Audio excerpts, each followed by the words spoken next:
Oh, ito na yung shell. Pero, hindi ba to shell? Ewan ko anong tawag dito. Meron pang isa. Ano ba yan? Tingnan ko nga. Ano to? Hirap, di tayo marunong mang... Ayan! Oh, see? Nakadalawa na ako. Oh, ito yung mga tao dito. Kinhason sa Bisaya, sa amin is kinhason. Tapos, ano tong kumakaway-kaway? Ano tong kumakaway-kaway? Ewan ko ano yun.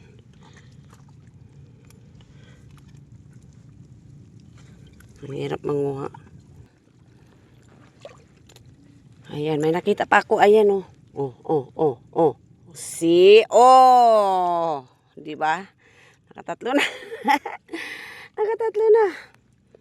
Anong pa yun? Kailangan matalas ang mata mo pag manguha ng ganito. Kasi yung lagay niya, yung shell niya, hindi mo mahalata na yung shell na pwede kainin. Dahil malumot siya eh. Hala, nabasa ng cellphone ko, nabuang na. May nakita ko, oh. Baka may ano to. Ayun, ano? Bato. Dali lang, bato ba? Hindi yung ano? Parang makain siya. Ambot lang. Bato? Kala ko, yun na yun. Ako'y natatakot dito mo umano dahil may slide ako, patay na. O, ayan o. Kahirap ba? So, ayun. Nakatakot baka may slide ka ba? Ikaw! Huwag ka dyan sa may lalim. Kung pamangking ko ba, sinama ko gawa ng nagdala siya ng suka. Ng ano, kasi mangilaw kami. Mangilaw. Hirap ba? Tara. Mangilaw kami. Oh, nakakatakot. Slide ka ba? Oh. Sus ko. Kundi alertong paa muna. Slide ka talaga. Ayan na mga langga. Malapit na kami. Dito sa may white sand. Oh. Dito na kami. Malapit na. Ang lalapad ng mga bato dito. Oh. Ang lalapad. Aray, Ginoo. Katakot ba? Oops. Ayan. White sand na tayo sa kabilang side ng isla. Kaya ayan. Oh, hingal man. Medyo mga ilang minutes ba ito ang lakad natin pa galing doon. Uy, may bahay dito. Oh.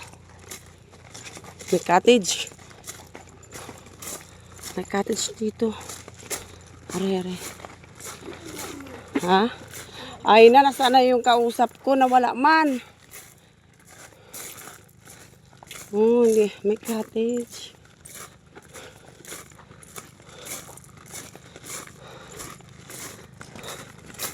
Oh. Dati. Maganda dito. Maano to dito dati. Ngayon parang kasi paliit ang isla eh. Kaya siguro ganito.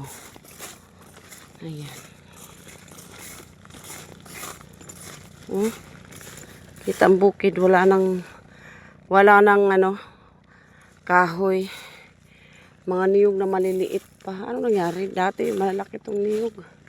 Maraming ano, bunga. Ngayon kaliit-liit. Ay na si Paya. Paano ba yan? Wala ba si Paya? May kausap kasi ako dito eh. Tiyang, ano ba ini? Tiyang, dito muna tayo. Halika. Wala naman tao. Walang nagbantay. So, ayun o. Siguro may plano, siguro may ari dito magtayo. Hindi natuloy. Gawa ng magtayo ata ng bahay. Kasi nandiyan yung CR. Nandiyan na yung nakabakod yung mga ano tawag dyan? Poste. Hindi natuloy. Okay. May ari daw dito is foreigner. So, ayan. Naunahan lang kasi ako pagbili dito dati. Kaya, ayan. Wala na. Paubos-ubos nila doon. Bumaba na yung lupa dito. Gawa ng, syempre, taon-taon bumababa yung... Ay, bigaong! Sorry. Na, muntik na. Ang kanin namin maano kasi mangilaw. Pero,